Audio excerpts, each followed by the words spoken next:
talk about how we are feeding our dry cows. Is it possible to split the dry cows in two groups? It would be a very good idea, because it's very important that we don't give too much energy in the period of the dry cows.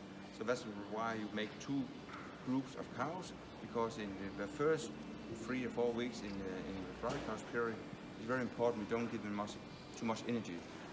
And if you can make two groups, so in the last 2 or 3 weeks before calving, about 3 weeks, you can give them some more energy in this ration. And because if you give too much energy in the whole dry cow period, there's a bigger risk for milk fever and ketosis and other kind of diseases, also fat liver. In the dry cow ration, we normally use lots of straw to put into the feed, so we make sure they don't get too much energy. And especially for the first 3 or 4 weeks in the dry cows period, we use lots of straw. It could be about 3 or 5 kilograms per cow per day, and in the last 3 weeks before calving, perhaps only 2 kilograms of straw. The feeding, the last 3 weeks before calving, normally we put about 13% of protein into the feed ration, and for the first 4 weeks in the dry period, it's not necessary to give them so much protein. But it's very important for the last 3 weeks before calving, they have enough energy and they have enough protein, because if you don't have enough protein, the milk quality will not be good enough for the calf. Here we see a milking production curve.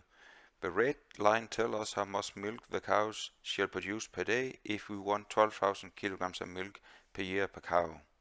The blue line shows how much milk the cows in average produce per day. In this form I took over in the middle of April. The first thing I did was to give a lactation cow a little bit more energy, and the next thing we did was to separate the dry cows in two groups.